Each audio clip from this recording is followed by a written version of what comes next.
행복한 안식일입니다. 우리 하늘 소리의 객원 단원들 환영합니다. 말 잘 듣는 사람 다 끌어모아가지고 어른들과 학생까지 찬양을 한 게 참 감동이 있습니다. 감동이 있으시죠? 참 배기 좋고 감동이 있습니다. 귀한 안식일, 하나님께서 우리에게 하늘에 넘치는 또 복을 주시려고 은혜의 담배를 내려주시는 것 같습니다. 성전에 오신 모든 분들을 주님의 이름으로 진심으로 환영합니다. 오늘 함께 살펴볼 은혜의 말씀은 열왕기상 1장의 말씀입니다. 제가 먼저 봉독하겠습니다. 다윗 왕이 나이 많아 늙으니 이불을 덮어도 따뜻하지 아니한지라. 그 신복들이 왕께 구하되 우리 주 왕을 위하여 젊은 처녀 하나를 구하여 저로 왕을 모셔 봉양하고 왕의 품에 누워 우리 주 왕으로 따뜻하시게 하리이다 하고. 다윗 이야기이긴 한데요, 다윗이 왕년에 젊어서는 사자와 곰을 물리쳤잖아요. 그렇죠? 들의 양들을 지키기 위해서 자기가 사자와 곰을 물리쳤다고 그랬습니다. 전장에서는 또 이스라엘 역사상 전사상 가장 위대한 전쟁에서 승리를 했잖아요. 누구를 이겼습니까? 거인 골리앗을 이겼습니다.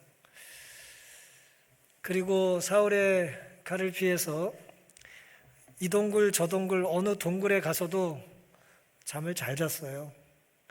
왕년에. 그런데 이제는 성경의 표현에 의하면 나이 많아 늙으니 이불을 덮어도 뭐예요? 따뜻하지가 않아요. 몸이 좋지 않으면 좋은 옷 입어도 춥죠. 이제 그런 상태인 겁니다. 노약자가 됐습니다. 전철 타시면 이게 노약자석에 앉으셔야 돼요. 지금 이제 누가 다윗의 보좌를 이을 수 있을까요? 다윗이 곧 이제 죽을 겁니다. 사람들은 최고 권력자에게 관심이 있나요? 최고 권력자에 관심이 있나요? 그럼 그 다음 차기 권력자에게, 차기의 권력자에도 관심이 있나요? 이번 대통령이 누가 될지도 관심이 있고요. 그 다음에 누가 될지도 우리는 관심이 큰 것입니다. 종교계도 예외가 아닙니다. 제가 설교를 준비할 때는 교황이 선출되기 전이었는데 교황이 선출이 돼버려가지고 제 원고를 바꿀 수도 없고, 우리는 자기 교황이 누가 될지 관심이 많아요. 안식일교인들이 왜 이렇게 교황 선출에 관심이 많은지 관심이 많습니다. 다음 대권은 누가 잡을지, 또 대총회장이 누가 될지도 관심이 많아요. 기관에 있는 제 동료들 얘기 들어보면 저보다 정보가 빨라서 그런지 관심이 많아요. 우리는 한국 사람이니까 거기까지는 관심이 없다 할지라도 올 연말에 연합회장이 누가 될지가 관심이 있어요. 그렇죠? 누구나 우리는 내가 속해 있는 조직의 수장이 누가 될지에 관심이 있는 겁니다.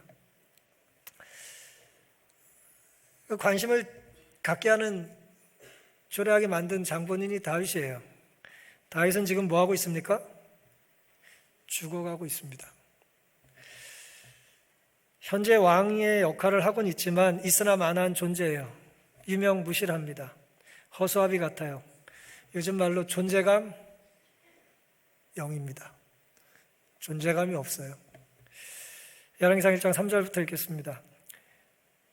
이스라엘 사방 경내에 아름다운 동료를 구하다가 수넴 여자 아비삭을 얻어 왕께 데려왔으니 이 동료는 심히 아리따운 자라. 저가 왕을 봉양하며 수종하였으나 왕이 더불어 동침하지 아니하였다고 기록합니다.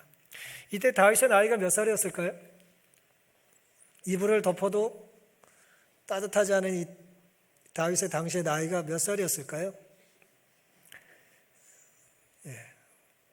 답을 알고 계신 분이 계셔가지고 병을 앓고 있었던 것 같아요. 성경이 자세히 기록하고 있지는 않지만 사무엘하 5장 4절에 이렇게 기록합니다. 다윗이 30세 위에 나아가서 40년을 다스렸다고 그랬어요. 40년을 다스리고 죽었으니까 30의 왕이 되고 30년을 다스렸다고 보면 어떻게 되는 거예요? 70 정도 된 겁니다. 신하들이 모여서 의논을 해요. 자칭 전문가들이에요. 다 똑똑하고 잘난 사람들이 왕의 주위에서 모여서 의논을 합니다. 요즘 우리 왕이 이불을 덮어도 영 잠을 주무시지 못한다는 거예요. 아마 의학의 조예가 깊은 사람들 모였겠죠? 요즘 말로 얘기하면은 잠에 관한 전문가들 다 불러가지고, 다 뇌과학자들 불러가지고 회의를 하는 것입니다. 그들이 이제 목소리를 냈겠죠. 아무래도 이래야 될 것 같다. 오늘 우리가 보기에는 좀 황당하지만 고대 사회는 매우 진지했어요. 그분들 무시하면 안 됩니다. 옛날 사람들 다 무지한 건 아니에요. 그 시대 최고의 과학이에요. 최고의 의학이에요. 그들이 내린 결론은 뭐였습니까? 젊은 처녀의 몸이 왕의 몸에 원기를 더해줄 거라고 생각했습니다. 어떻게 이런 생각을 했는지 모르겠어요. 고대에 이제 그런 문화가 있었던 거죠. 인간 난로를 데려다가 이제 옆에서 이제 같이 있으면 그 온기가, 그 생기가, 그 활력이 전달되지 않겠냐는 거예요. 요즘도 우리가 이런 말을 사실은 종종 써요. 교회 안에 아이들이 보이면 어때요? 생기가 돌잖아요. 그렇죠? 우리가 아이들 가리키면 열받기도 하고 화도 나겠지만 생기가 돌죠. 기쁨이 있습니다. 활력을 갖게 되는 것입니다. 수냄 여자 아비삭을 취해서 다윗의 시중을 들게 합니다. 근데 이제 인간 난로의 조건인데 왜 예뻐야 되는지 모르겠어요. 그냥 이렇게 체지방이 많은 사람 데려오면 될 것 같은데 왜 예쁜 여자를 골랐는지 모르겠습니다. 심히 아름답다 그랬어요. 본교 주석은 택함을 입은 처녀는 병든 군주에게 원기를 회복시키는 일을 조력할 뿐만 아니라 간병인 노릇도 하고 시중도 들고 왕 앞에 서서 그의 건강과 안위를 위해 봉사하는 의무 등을 수행해야 하였다 그랬어요. 아주 엄청 비싼 1인실 병실에 전적으로 저를 예를 들어 간병하는 사람을 뽑는다면 제가 억만장자예요. 누굴 뽑을까요?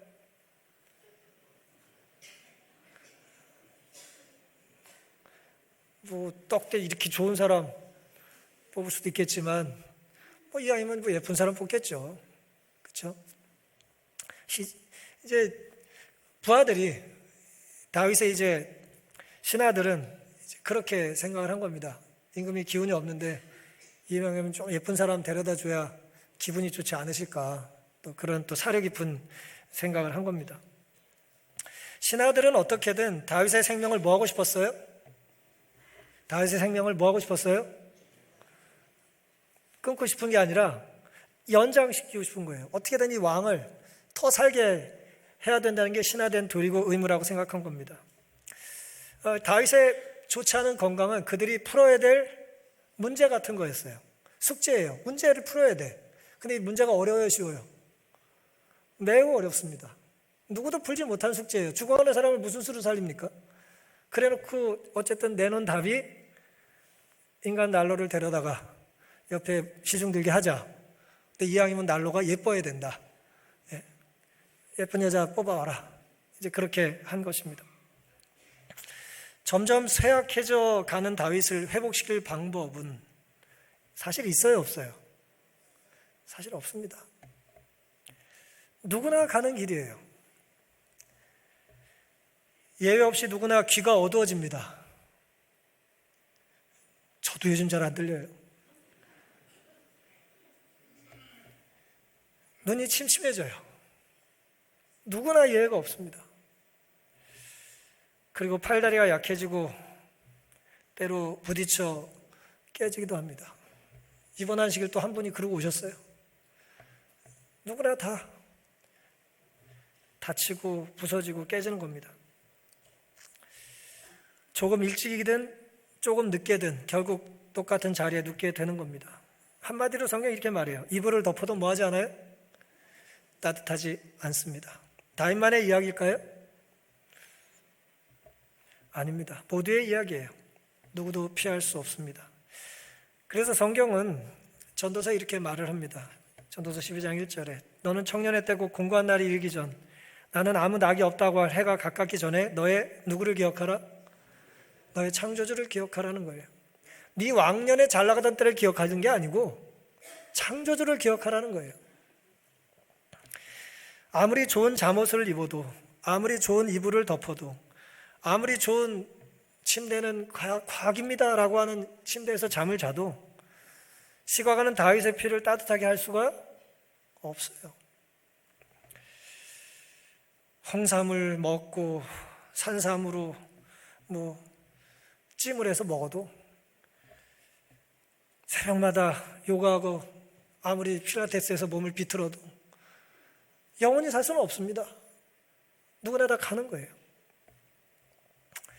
더 좋은 이불을 덮는다고 해결됩니까? 아니에요. 더 예쁜 여자를 100명을 데려온들 다윗의 활력이 돋는 것은 아닌 것입니다. 다윗은 더 이상 기력이 없어요. 다윗이 영웅이었고 굉장히 여자를 좋아했잖아요. 부인이 도대체 몇 명이에요? 알 수도 없어요. 더 이상 젊은 예쁜 여자를 봐도 아무런 반응을 보이지 않는 것입니다. 다윗의 시대가 이렇게 끝나가요. 따라서 왕국은 온통 밀당뿐이에요. 다윗이 언제 가시는 거야? 그 얘기는 뭐예요? 가는 건 확실하고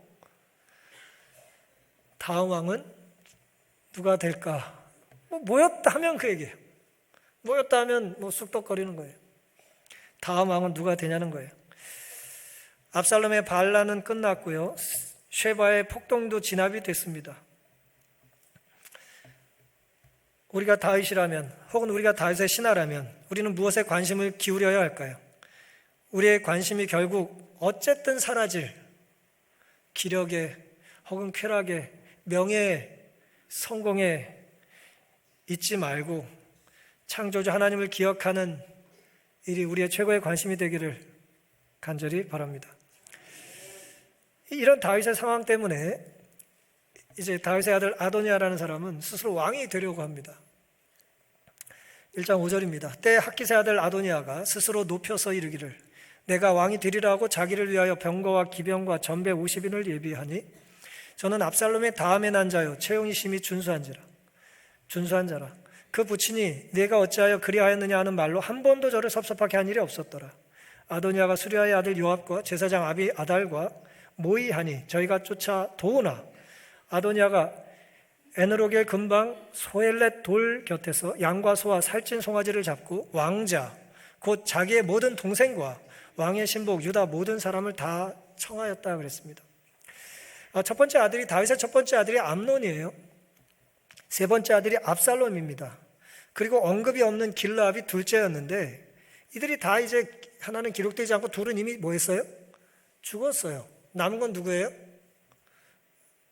남은 건 나예요. 나밖에 없어요. 내가 넘버원이 됐어요. 이제 1, 2, 3이 다 죽었어요.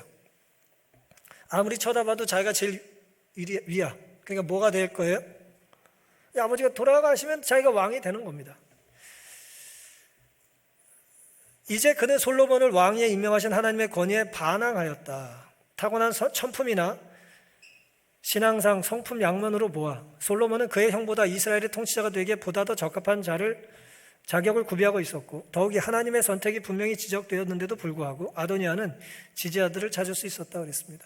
하나님께서 솔로몬을 왕으로 택하겠다고 다윗을 통해서 약속해 주셨는데 아도니아가 그것을 알아요, 몰라요? 알아요. 아니까 두려운 거야. 그냥 빨리 뭐 해야 돼요? 선수를 쳐야죠. 명분을 만드는 거죠. 내가 지금 살아있는 첫 번째 왕자다. 내가 왕이 되겠다.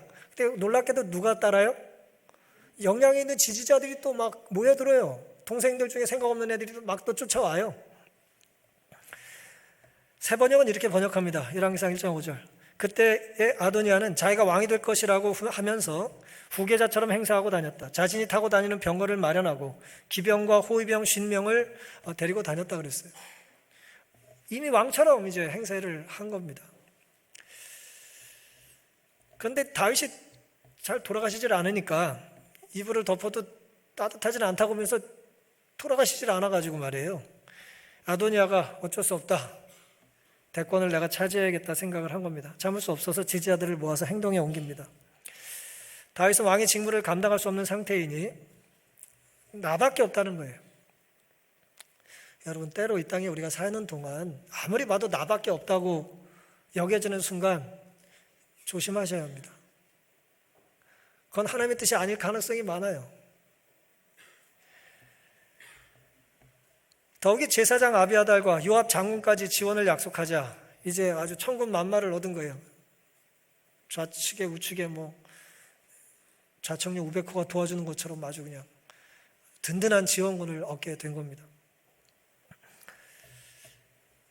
불법적으로 즉위식을 만들었는데 즉위식을 자기 스스로 이제 예식을 준비하고 축제를 크게 열어요. 뭔가 가짜니까 보여줘야 되는 거예요. 부실하니까 뭔가 크게 보여줘야 되는 겁니다. 바벨론에 금신상을 세우듯이 뭔가 떡 벌어지게 뭔가를 좀 해야 돼. 뭔가 자꾸 자랑하고 싶어하는 건 뭔가 부실하다는 뜻이에요. 다윗의 충신 며칠 제외한 많은 사람들이 그 자리에 참석을 합니다. 왜요? 어쩌면 왕이 될 수도 있잖아요. 그렇죠? 줄을 잘 서야지. 아버지 다윗은 자신의 야망에 방해가 된다고 생각을 했기 때문에 그날 아버지의 허락 없이 하나님의 뜻과 다른 스스로 왕이 되겠다고 하는 그 자리에 발을 옮기는 것입니다. 어쩌면 지지자들은 이렇게 말했을지 몰라요. 당신은 용상이요, 왕의 얼굴을 가졌습니다. 저는 아니죠. 잘생기고 등치가 크고 말이에요. 인물이 좋아. 성경이 이렇게 말하잖아요. 채용이 심히 준수하다 그랬어요. 빼어난 외모와 매력, 많은 사람들에게 인기가 있었습니다. 목소리도 얼마나 좋았겠어요. 머리 한번 탁 하면 그냥 부하들이 막 쫓아오고 말이에요. 그러나 외모의 아름다움은 지위나 지도력을 위해 가장 본질적인 자격, 요건 속에 들지 않는다. 그 사람이 얼마나 위대한 지도자가 되는지 외모가 본질적인 자격이 될까요? 안 될까요? 돼서는 안 되죠. 아도니아의 타고난 외모는 허영과 어리석은 자만심과 이기적인 야망만을 길러주었다 그랬어요. 아침마다 거울 보면서 뭐예요? 그러니까 자기 아름다움에 도취돼가지고 말이에요. 그의 젊음의 정욕이 원칙보다 강하여 그의 충동심이 죄를 깨닫는 마음을 짓밟았다 그랬어요. 죄를 물리쳐야 될 순간에 죄의 유혹이 원칙보다 더 강하게 역사하는 것입니다. 그는 외모만 준수한 사람이었다. 참 슬픈 얘기죠. 외모만 준수해. 생긴 것만 멀쩡해. 선한 마음을 지니는 것이 외모보다 훨씬 더 중요합니까? 네, 중요합니다. 선한 마음. 하나님께서 빚어주실 수 있는 인품이, 성품이 그 어떤 것보다 중요한 것입니다. 그 사람이 괜찮은 사람이라고 할 때 수려한 외모는 물론 매우 중요하게 우리가 여기죠. 물어볼 것도 없으니까 누구 사귄다 그러면 예쁘냐? 라고 묻는 거죠. 하지만 정말 중요한 건 그게 아니라는 거예요. 빼어난 외모는 사람들에게 장점으로 보일지 몰라도 지도자의 본질적 자질은 아닙니다. 아버지를 죽이려던 압살롬이나 지금 살아있는 아버지를 무시하고 있는 아도니아나 모두 하나님을 대적하고 있습니다. 단순히 육신의 아버지를 대적하는 게 아니라 그를 왕으로 세우신 누굴 대적하는 거예요? 하나님을 대적하고 있는 거예요. 타인의 삶은 유진 피터슨이 이 상황과 연관된 말을 이렇게 하고 있습니다. 타인의 삶은 나의 삶에 대한 제한일 수밖에 없다. 번역이 좀 어색하긴 한데요. 어쨌든 내용은 그렇습니다. 가장 가까운 사람들이 나의 삶을 가장 많이 제한한다. 옆에 있는 사람 때문에 내가 나아가지 못하고 있다는 거예요. 옆 사람이 자꾸 방해를 해서. 아이들도 제한이다. 애들 키우기 얼마나 힘들어요. 그 얘기입니다. 배우자도 제한이다. 혼자 살 걸. 다 우리 주변 사람들이 내 삶을 제한하고 있다는 거예요. 부모도 제한이다. 사소한 불편 정도가 아니라 인간으로서 살아가는 일에 따르는 힘들더라도 피할 수 없는 주요 요건으로서의 제한이다. 조금 피곤하고 힘든 게 아니라 정말 죽을 것 같다 이거예요. 그런데 우리에게는 인간이 아니라 신으로서 살고자 하는 경향이 있기에 때로는 그런 제한거리들이 없다면 얼마나 좋을까 상상해 보기도 한다. 그것들이 죽어 사라지면 자신이 마음껏 왕 행세를 할 수 있으리라 상상하는 것이다. 지금 누구 생각이에요 이게? 아도니아의 생각이에요. 아버지만 없으면 뭐예요? 내가 왕인 거잖아요. 솔로몬만 없으면 내가 왕이잖아요. 다 내 삶을 구속하고 있잖아요 지금. 힘들지만 내가 감당해야 된다고 생각하지 않고 할 수만 있다면 뭐 하고 싶은 거예요? 부서뜨리고 파괴하고 싶은 것입니다. 그 존재를 유린하는 거죠. 부정하는 겁니다. 너만 아니면 내가 잘 살 수 있다.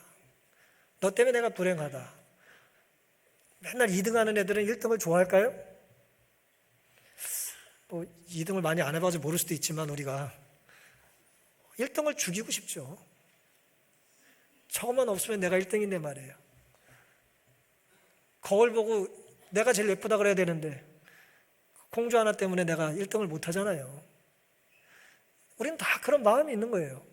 내 앞에 있는 사람을 제거하고 나보다 잘난 사람 미워하고 교회면 나보다 노래 잘하는 사람도 싫고 나보다 믿음 좋은 사람도 꼴보기 싫고 왜 또 교회는 일찍 나와 그 사람은 이렇게 싫은 거예요. 웃는 것도 보기 싫어. 오늘 우리 안에는 내 삶을 제한하는 주변 사람들에 대한 미움이 있습니다. 그게 다 내가 뭐가 되고 싶은 욕망이라고요? 신이 되고 싶은 욕망이라는 거예요. 우리에게는 인간이 아니라 신으로서 살고자 하는 경향이 있다는 것입니다. 그래서 나보다 잘난 사람들은 사라졌으면 좋겠다는 거예요. 아비의 임박한 죽음을 왕이 될 기회로 삼은 아도니아는 불쌍한 권력 중독자입니다. 기회주의자죠. 다윗의 신하들이 다윗의 건강을 풀어야 될 문제로 생각했듯이 아도니아는 아버지의 상태를 자기가 출세할 기회로 본 것입니다. 근데 주변에 또한 무리의 사람들이 있습니다. 누구냐면 솔로몬을 왕으로 세우려는 킹메이커들이에요. 솔로몬을 왕으로 세우려는 사람들 누굽니까? 열왕기상 1장 11절입니다. 나단이 솔로몬의 모친 밧세바에게 고하여 가로되 학기스의 아들 아도니아가 왕이 됨을 듣지 못하였나이까? 우리 주 다윗은 알지 못하시나이다. 이제 나로 당신의 생명과 당신의 아들 솔로몬의 생명 구원할 계교 베풀기를 허락하소서. 당신은 다윗 왕 앞에 들어가서 고하기를 내 주 왕이여 전에 왕이 계집종에게 맹세하여 이르시기를 내 아들 솔로몬이 정녕 나를 이어 왕이 되어 내 위에 앉으리라 하지 아니하셨나이까? 그런데 아도니아가 무슨 연고로 왕이 되었나이까 하소서. 당신이 거기서 왕과 말씀할 때에 나도 이어 들어가서 당신의 말씀을 증거하리다. 나단이라고 하는 위대한 선지자가 솔로몬을 왕으로 옹립하기 위해서 밧세바와 뭐하고 있어요? 계획을 세우고 있습니다. 아도니아가 먼저 치고 나갔잖아요. 그걸 다윗이 알아요, 몰라요? 아무것도 몰라. 들려주는 사람도 없고 뭐 얘기해주는 사람도 없고 기운도 다 빠져가지고요. 그러니까 지금 이걸 제자리를 잡아야 되기 때문에 계획을 세우고 있는 겁니다. 나단과 밧세바는 가깝기 쉬운 사이예요? 먼 사이예요? 둘 사이는 좋을까요? 나쁠까요? 잘 모르세요? 나단이 말이에요. 밧세바랑 다윗 때문에 스트레스를 많이 받았잖아요. 1년을 참았잖아요. 목숨을 걸고 다윗에게 충원을 했잖아요. 밧세바가 예뻐 보일까요? 예뻐 보이지 않죠. 하지만 놀랍게도 다윗과 밧세바 사이에 태어난 솔로몬을 하나님께서 왕을 세우겠다고 하셨단 말이에요. 근데 그게 안 될 것 같아. 지금 같아서는. 내가 뭐 해야 돼요? 뭔가 또 다시 개입을 해야 되는 것 같은 생각을 한 겁니다. 물론 하나님께서 영감을 주셨겠지만 밧세바에게 찾아가서 이제 자신의 계획을 얘기합니다. 여차여차해서 이렇게 됐으니까 다윗에게 얘기를 해라. 그 순간에 내가 들어가겠다. 극적인 효과를 노리는 거예요. 들의 뜻이 일치했습니다. 그리고 당신이 나에게 했던 약속을 지켜달라고 이제 이 바세바가 애원하는 상황을 만들죠. 나단도 바세바도 무엇보다도 다윗도 그걸 기억합니까? 그걸 기억했어요. 하나님이 솔로몬을 왕으로 세우겠다라고 하는 걸 모두가 인정했던 것입니다. 따라서 누가 다윗의 보위를 이어야 될까? 당연히 누구예요? 하나님 보시기에 솔로몬이죠. 역대상 22장 9절입니다. 한 아들이 너에게서 나리니 저는 평강의 사람이라. 내가 저로 사면 모든 대적에게서 평강하게 하리라. 그 이름을 뭐라고요? 솔로몬이라 하리니 이는 내가 저의 생전의 평안과 안정을 이스라엘에게 줄 것임이니라. 솔로몬을 너 다음에 왕으로 세우겠다고 하는 이야기를 이미 하나님께서 하신 거예요. 그리고 이름을 그렇게 지으라고 그랬어요. 내가 지어주는 그 이름을 가진 아들이 왕이 될 거라는 겁니다. 하나님께서는 이미 다윗에게 솔로몬이라는 아들을 통해 왕권을 물려주시겠다는 것을 들려주셨습니다. 마지막으로 다윗은 이불을 덮어도 따뜻하지 않았던 이 평약한, 자신의 생각을 잘 밝히기도 힘든, 기운이 다 빠진 기진한 다윗이 나단과 바세바 덕에 한 번 더 왕의 위엄을 행사할 기회를 얻어요. 열왕기상 1장 29절입니다. 왕 다윗이 가로되 내 생명을 모든 환난에서 구원하신 여호와의 사심을 가리켜 맹세하노라. 내가 이전에 이스라엘 하나님 여호와를 가리켜 너에게 맹세하여 이르기를 내 아들 솔로몬이 정녕 나를 이어 왕이 되고 나를 대신하여 내 위에 앉으리라 하였으니 내가 오늘날 그대로 뭐 하겠다? 그대로 행하겠다라고 하는 이야기를 하고 있습니다. 요즘 말로 얘기하면 중환자실에 앉아가지고 이 얘기를 하는 거예요. 갑자기 기력이 돋은 겁니다. 다윗은 꺼져가던 생명의 불씨를 살려서 솔로몬을 왕으로 세우라고 이제 선포해요. 열왕기상 1장 32절입니다. 다윗 왕이 가로되 제사장 사독과 선지자 나단과 여호야다의 아들 브나야를 내 앞으로 부르라 하니 저희가 왕 앞에 이른지라. 왕이 저에게 이르되 너희는 너희 주의 신복들을 데리고 내 아들 솔로몬을 어디에 태워요? 나의 노새에. 왕이 타던 전용 노새가 있단 말이에요. 전용기에 태워가지고 말이에요. 기온으로 인도하여 내려가고 거기서 제사장 사독과 선지자 나단을 저에게 기름을 붓고 전용 나귀에 태우고 거룩한 기름을 부어요. 선지자와 왕 제사장은 기름을 부었습니다. 하나님이 구별하셨다라고 하는 상징적인 행위죠. 이스라엘 왕을 삼고 너는 양각을 불며 솔로몬 왕 만세를 부르고 저를 따라 올라오라. 저가 와서 내 위에 앉아 나를 대신하여 왕이 되리라. 내가 저를 세워 이스라엘과 유다의 주권자가 되게 하기로 작정하였느니라. 다윗이 기운이 새가는 이 과정에 정말 누구도 되돌릴 수 없는 이제 엄청난 권위를 동원해서 왕의 위엄을 가지고 솔로몬을 왕으로 이제 세우는 것입니다. 다윗은 비록 나이 많아 늙었지만 다시 그가 지닌 특유의 청년 같은 활력이 타올랐다. 그는 명확하게 생각하고 빠르게 행동했다. 근래에 보지 못했던 일입니다. 각자가 수행해야 할 임무를 짧고 힘찬 어조로 지시했다. 분명하고 극명하게 확실하게 지시를 한 거예요. 알아서야 그렇게 한 게 아닙니다.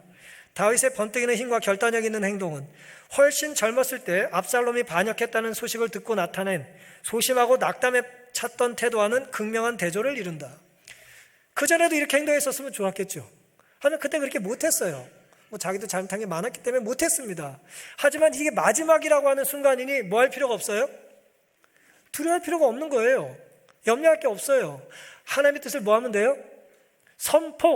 선언하면 되는 거예요. 그게 그가 해야 될 마지막 그의 왕으로서의 사명이에요. 두려울 게 없는 거예요. 죽을 각오를 했기 때문에 두려움을 갖지 않고 계산하지 않고 하나님의 일을 그가 수행했던 것입니다. 다윗은 솔로몬에게 왕만 타는 노새에 태우라고 명하고 그에게 기름을 부으라고 말을 합니다. 잠깐 동안 총기가 회복이 됐어요. 돌아왔어요. 하나님께서 그와 함께 하신 겁니다. 솔로몬은 정당한 왕의 자리에 올라섰습니까?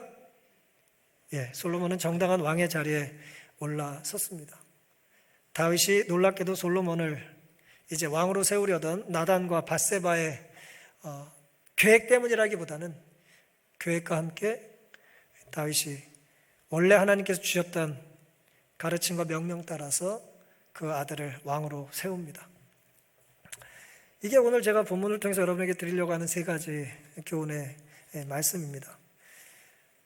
죽어가는 왕, 스스로 왕이 되려는 아들, 왕을 삼겠다는 주변 사람들의 이제 모습들입니다. 나단과 밧세바는 다윗의 건강 문제를 가지고 이 문제는, 이 난관은 우리가 헤쳐나갈 수 있다라고 생각을 했을 겁니다. 여러분, 어떻게 여러분의 삶의 어려움들에 반응하고 계십니까? 오늘 우리의 삶에는 누가 왕이 될는지에 대한 끊임없는 관심들이 많이 있죠. 결국은 누가 왕이 되냐라고 하는 것은 이 문제는 누가 해결할 것이냐라고 하는 질문과 같을 겁니다. 이 문제는 어떻게 해결이 가능하냐? 세바스티안 하프너라고 하는 독일계 작가가 있습니다. 학자인데요. 이 사람이 처칠 끝없는 투쟁이라고 하는 책을 썼습니다. 2차 대전 때 이제 처칠이 어떤 역할을 했는지를 이 사람이 이제 아주 잔잔하게 아주 자세히 서술을 잘했어요. 독일 사람이 영국 수상에 대한 이야기를 쓴 거예요. 중간에 이제 독일을 나오긴 했지만 글을 참 잘 썼습니다. 2차 대전이 한창 진행이 되고 독일이 거의 유럽을 다 차지할 것 같은 그런 기세가 등등하던 때에 유럽에 처칠이 없었다면 유럽은 독일이 다 차지했을 거라고 생각을 합니다. 처칠이라고 하는 이 독특한 특이한 이력과 타협할 줄 모르는 이제 강력한 리더십을 가진 사람이 있었기 때문에 2차 대전에서 연합군이 승리할 수 있었다고 생각을 하는데, 처칠에게도 고민이 있었습니다. 그건 뭐냐 하면, 이 책에 의하면 처칠은 무엇보다도 미국을 영국 전쟁에 끌어들이려고 애를 썼어요. 미국은 당시에 2차 대전에 참여를 하지 않았거든요. 중립국의 위치를 지키고 있었습니다. 왜? 유럽과 미국은 뭐예요? 바다를, 대장을 놔두고 떨어져 있잖아요. 그렇죠? 그러니까 남의 나라 전쟁이니까 뭐하러 개입을 해서 고생을 합니까? 그런 와중에 끌어들여야 되는데 지금 들어오질 않는 거예요. 그래서 계속 처칠은 개인적으로도 이제 루즈벨트에게 영국은 절대 포기하지 않을 거다, 영국은 지는 한이 있어도 포기하지 않을 거다, 지원해 달라고 하는 요청을 한 겁니다. 설득이 쉽지가 않아요. 하지만 극적으로 1941년 12월 7일에 일본이 진주만을 기습하죠. 중립국이었던 미국이 일본에 이제 선전포고를 했고요. 함께 일본과 함께 제국주의 정책을 같이 폈던 독일은 대미 선전포고를 해요. 일본의 적은 우리의 적이다 그러고 이제 미국과 싸움을 하겠다는 겁니다. 이 상황을 이렇게 기록하고 있습니다. 가슴을 짓누르던 거대한 산더미가 사라졌으니 비할 바 없는 해방감과 안도감이 들었다. 미국이 이제 전쟁에 참여할 것 같은 얘기를 듣자마자 처칠은 가슴을 짓누르던 산더미가 사라졌다라고 하는 거예요. 해방감과 안도감을 느꼈다는 거예요. 영국이 동아시아에서 날아든 새로운 흉보들로 신음소리를 내던 이 며칠 동안 처칠은 오랫동안 사형 선고가 연기된 상태에서 사는 것에 익숙해져 있다가 갑자기 석방 소식을 들은 사람과 비슷했다 그랬습니다. 진주만은 절반의 해방이었고, 진주만이 공격당했다는 것, 히틀러가 대미 선전포고를 한 것은 완전한 해방이었다 그랬어요. 이제 미국이 2차 대전에 뭐 하겠다? 참전할 수밖에 없구나라는 겁니다. 이 소식을 들은 처칠의 반응을 서술하는 여러 보고들이 있는데요, 한결같이 뚝이 터진 듯 과도하게 기뻐하고 무뚝뚝하고 강력한 이 노인을 한 번 더 소년으로 만드는 엄청난 안도감을 줬다는 거예요. 이 무뚝뚝한 이 처칠이 이 소식을 듣고 소년처럼 기뻐했다는 거예요. 상상으로 기록된 책이지만 이젠 우린 살았어. 그는 거듭 이렇게 외쳤다. 이제 전쟁에서 이겼다. 결국은 말이지. 라고 이제 처칠에 대한 회고록, 전기를 쓴 독일계 학자의 이야기는 그렇습니다. 제2차 세계대전이라고 하는 아주 두꺼운 처칠의 회고록이 있어요. 2차 대전사를 기록해놓은, 전후사를 기록해놓은 처칠의 회고록인데요, 이 책으로 이제 어쨌든 결정적으로 처칠은 노벨 문학상을 받습니다. 굉장히 문학의 소질이 있었던 사람이기도 한데요, 이 발췌본만 해도 1500피 정도 돼요. 처칠 스스로 기록한 전쟁사예요. 그 책에는 이렇게 기록되어 있습니다.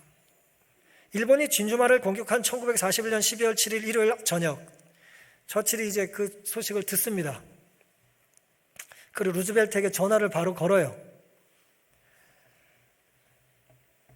일본과 관계돼서 무슨 일이 벌어졌습니까? 미국의 대통령 루즈벨트가 일본이 우리 진주만을 공격했습니다.